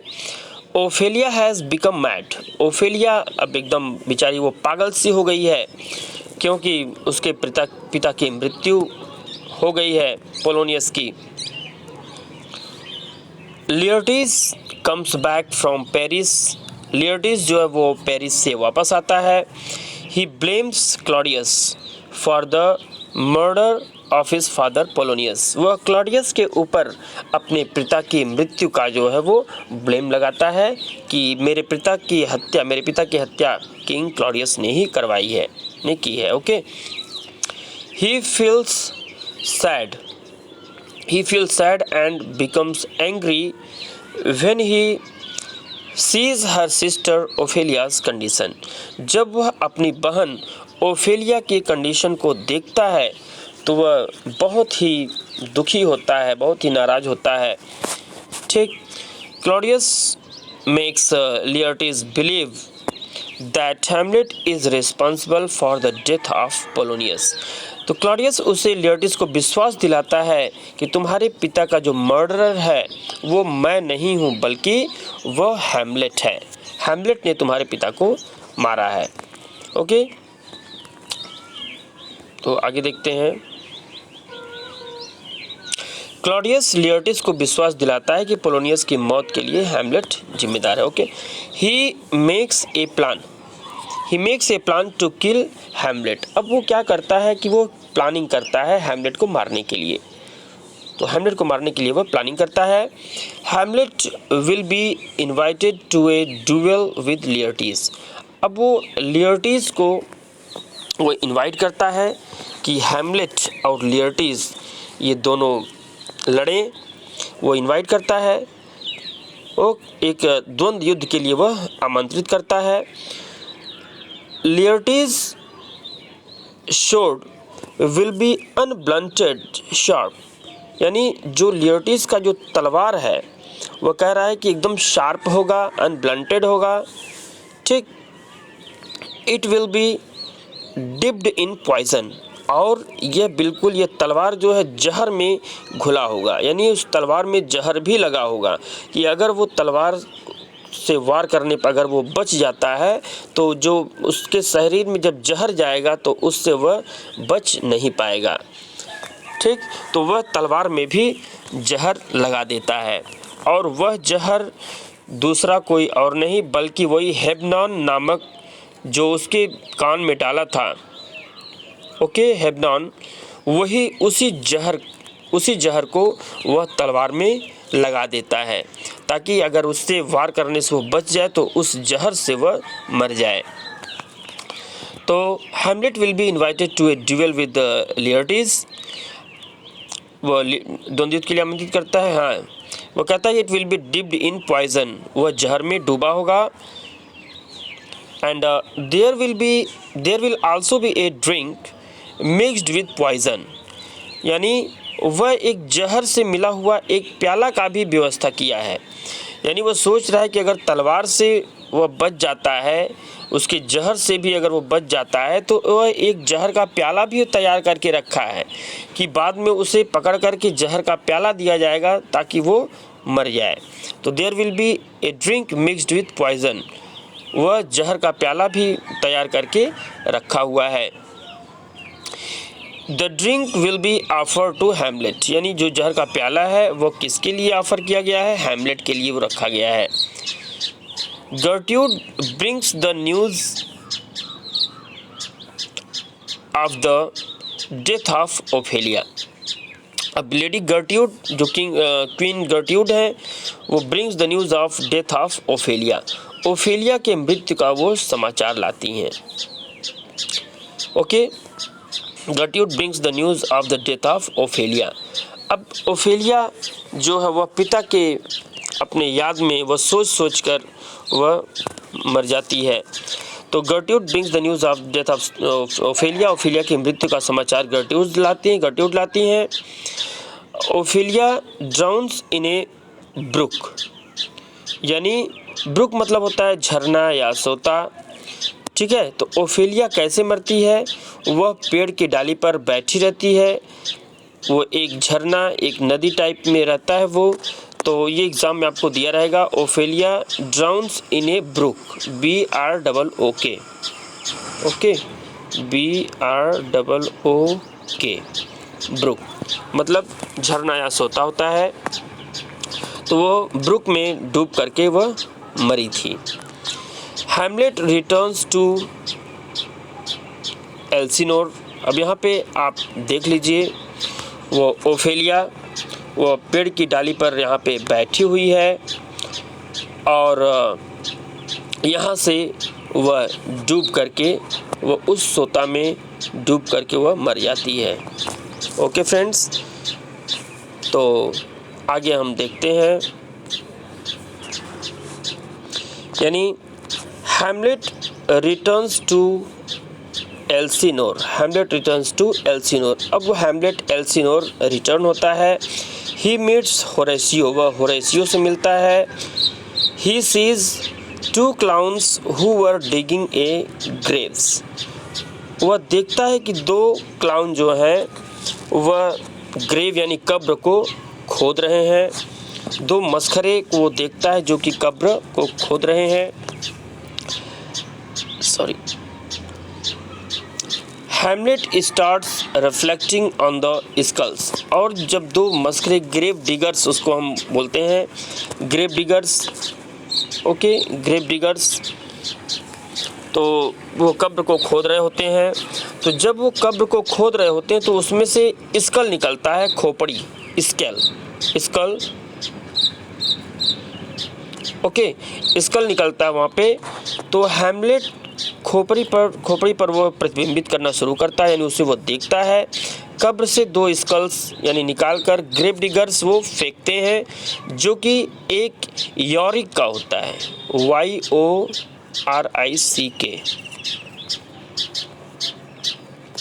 इसको भी आप याद कर लीजिए। जो स्कल होता है वो किसका होता है? यॉरिक का होता है। यॉरिक कौन है? किंग्स जेस्टर, यानी हैमलेट के जो पिताजी किंग हैमलेट थे, उन्हीं का ये जेस्टर था यॉरिक, ओके, मस्खरा था Yorick. The skull has lain in the earth for 23 years, यानी जो स्कल थी, खोपड़ी थी, वह 23 साल से वह धरती में पड़ी हुई थी, ज़मीन के अंदर, 23 years, okay.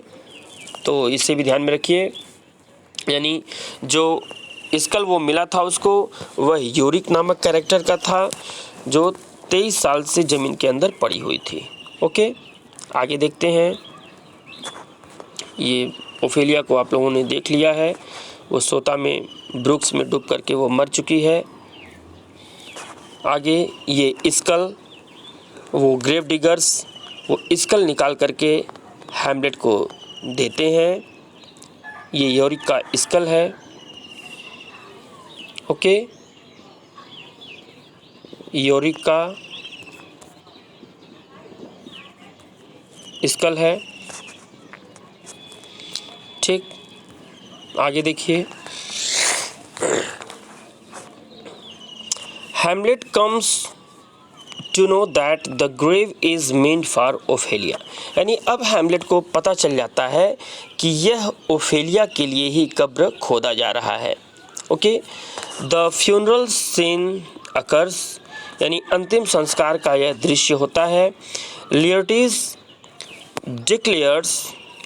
Declares his love for his sister Ophelia.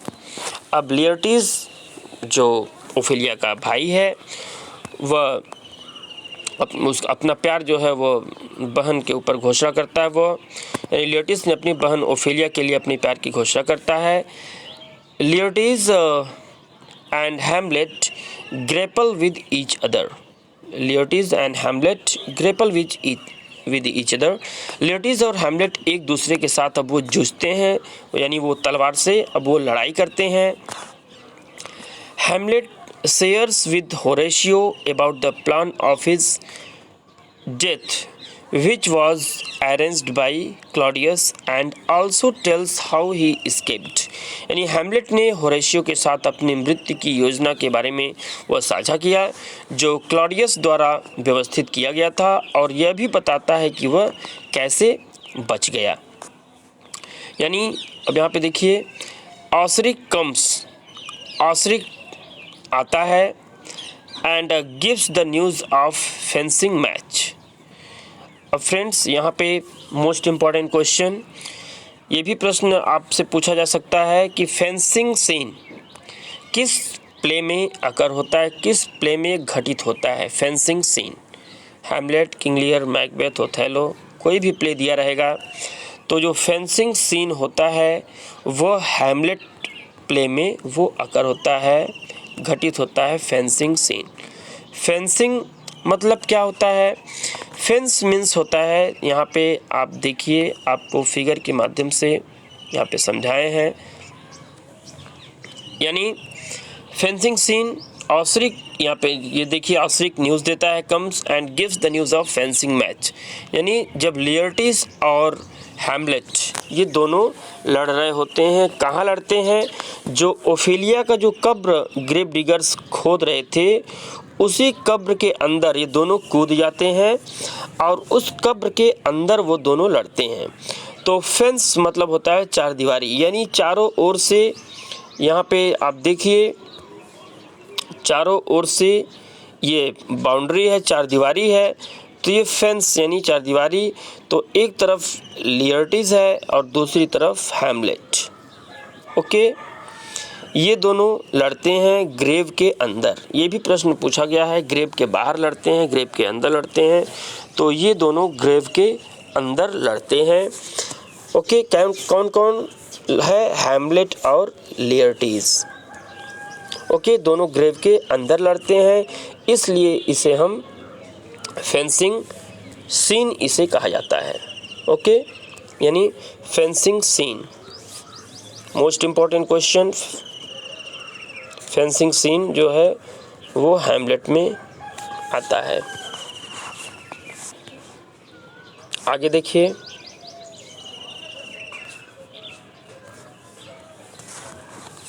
Hamlet accepts the challenge, और हैमलेट जो है उस चैलेंज को, यानी लियोटिस के चैलेंज को वो एक्सेप्ट करता है, उस चुनौती को स्वीकार करता है। द मैच बिगिंस, अब वो मैच जो है, युद्ध वो आरंभ होता है। गर्ट्यूड ड्रिंक्स फ्रॉम द पॉइजन्ड कप, यानी जो जहर का प्याला हैमलेट के लिए किंग क्लॉडियस ने रखा था उसको गलती से लेडी क्वीन गर्ट्यूड उसको पी लेती हैं। ओके, तो वह जो जहर का प्याला पीती है तो उसके बाद उनकी मृत्यु हो जाती है गर्ट्यूड की। Drinks from the poison cup, जो जहर का प्याला है उसे वो पी जाती हैं, जो कि हैमलेट के लिए रखा गया था। लियोटिस वुंड्स हैमलेट, और दोनों में लड़ाई होती है। लियोटिस वुंड्स हैमलेट, लियोटिस जो है विद पॉइजन्ड रैपियर। रैपियर मीन्स होता है फ्रेंड्स छोटी तलवार। तो जो छोटी तलवार है वो उससे क्या करता है, लियोटिस हैमलेट की मतलब हैमलेट को वो घायल कर देता है। ओके, तो लियोटिस जहर लगे हुए छोटी तलवार से हैमलेट को वो घायल कर देता है। Hamlet also wounds Laertes with the same rapier, यानी उसी का रैपियर लेकर के, यानी लियोटिस का जो जहर का उसमें जहर लगा हुआ था, और हैमलेट के रैपियर में तो जहर नहीं लगा था, लेकिन लियोटिस के रैपियर में जहर लगा था। तो वह लियोटिस का ही रैपियर लेकर के उसके ऊपर वो वार करता है, लियोटिस के ऊपर वो वार करता है हैमलेट, यानी उसी की तलवार से वो वार करता है, ठीक सेम रैपियर से। वाइल डाइंग लियोटिस ब्लेम्स क्लॉडियस, और मरते समय वो क्लॉडियस के ऊपर वो ब्लेम करता है, लियोटिस क्लॉडियस पर आरोप लगाता है कि Hamlet kills the king, Hamlet ने वो मारा है। He is about to die, यानी वह मरने वाला है। He declares that Fortinbras is the right person for succession, यानी वह अब देखिए यहाँ पे वो लियर्टिस को घायल कर दिया है, यानी हैमलेट खुद घायल है और लियर्टिस को भी वह घायल कर दिया है, यानी हैमलेट भी उसी तलवार से, ये सेम रैपियर से घायल है और लियर्टिस भी उसी रैपियर से। और हैमलेट किल्स किंग, और किंग क्लॉडियस को भी हैमलेट जो है उसी तलवार से वह उसे भी मार देता है। किंग क्लॉडियस की भी हत्या हो जाती है। और जब वह मरने वाला है, he is about to die, वह जब मरने वाला है, ही मतलब कौन, किंग क्लॉडियस राजा, तो दैट फोर्टिनब्रास यहाँ पे देखिए he declares that Fortinbras is the right person for succession. कह रहा है कि राजा घोषणा करता है कि फोर्टिनब्रास जो है उत्तराधिकारी के लिए सही व्यक्ति है, यानी अगला उत्तराधिकारी जो होगा वह डेनमार्क का, वो कौन होगा, वह फोर्टिनब्रास होगा, वह कहता है।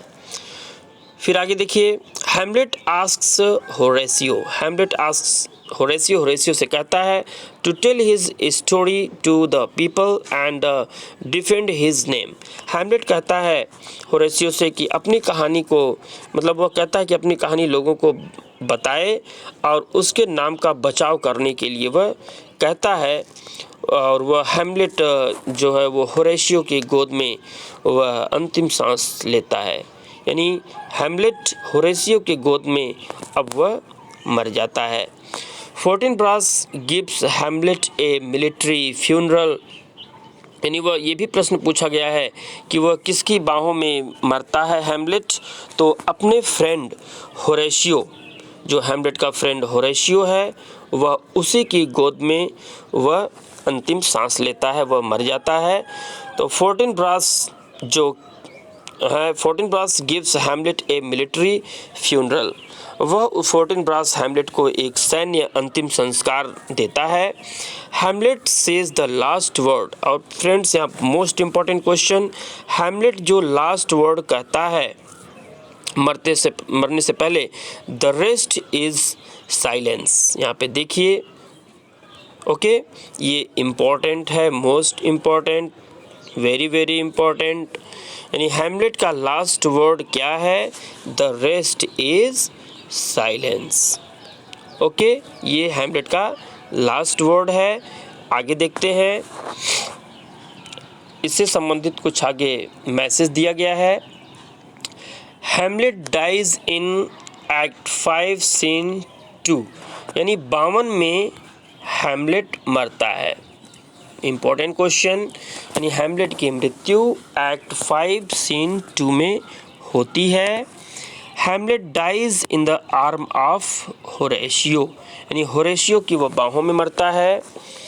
Fortinbras takes the crown of Denmark, यानी डेनमार्क का जो राजा बनता है वह कौन बनता है, वह फोर्टिनब्रास बनता है।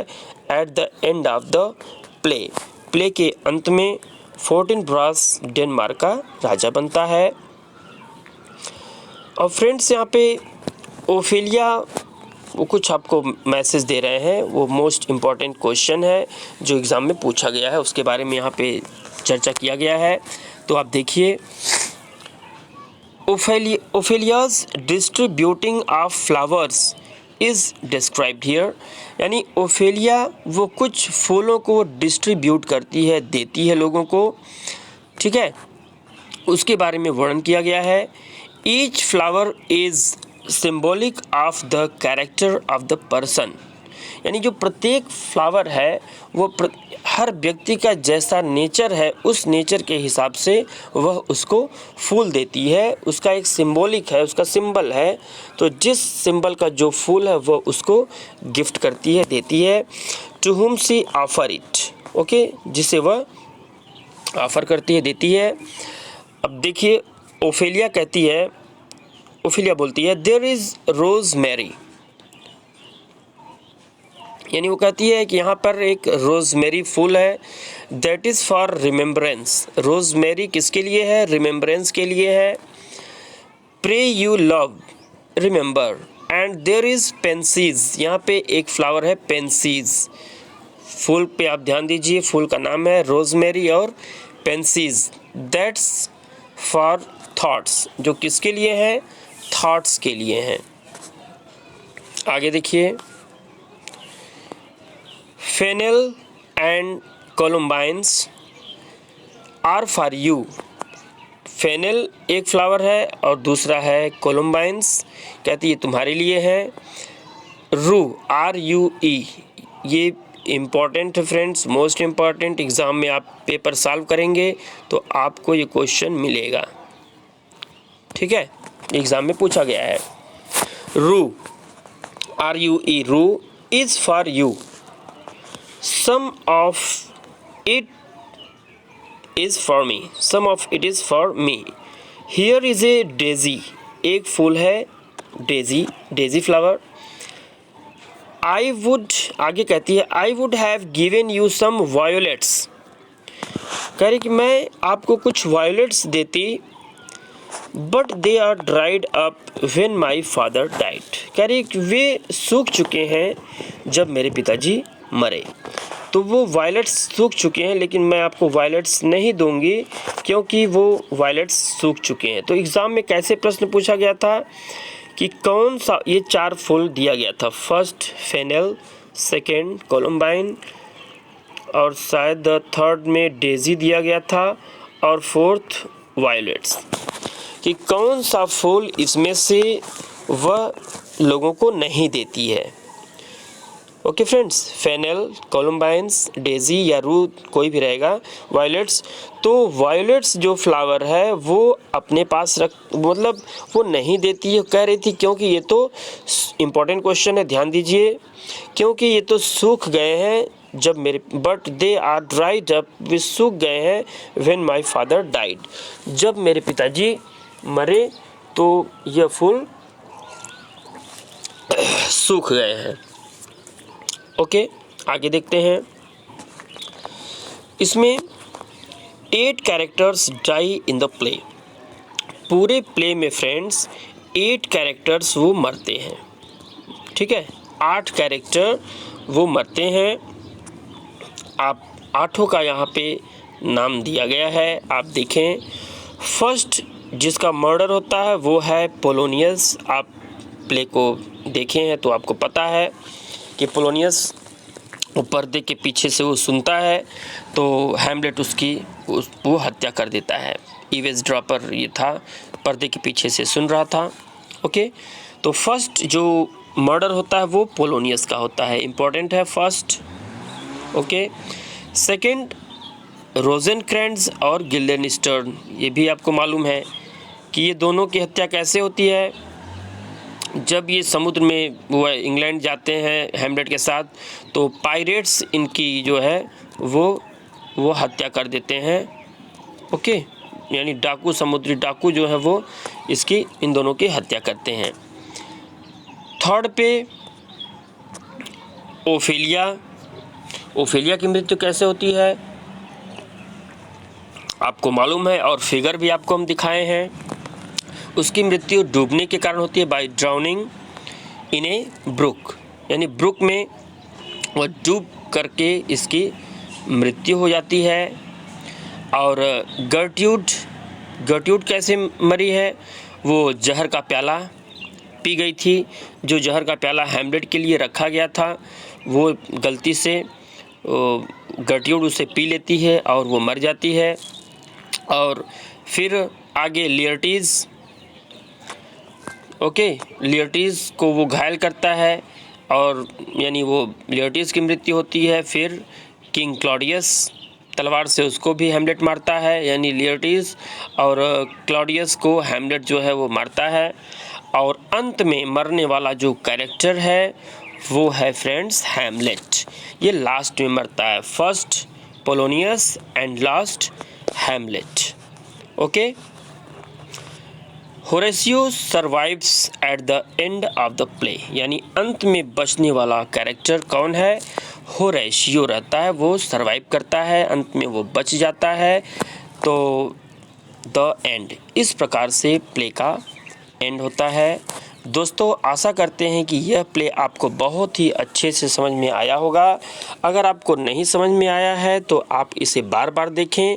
और मोस्ट इम्पॉर्टेंट ये आपके लिए एग्ज़ाम के लिए, चाहे किसी भी एग्ज़ाम में आप अपीयर हों, हर एग्ज़ाम के लिए ये महत्वपूर्ण है। तो आपको पूरा प्ले समझ में आ जाएगा।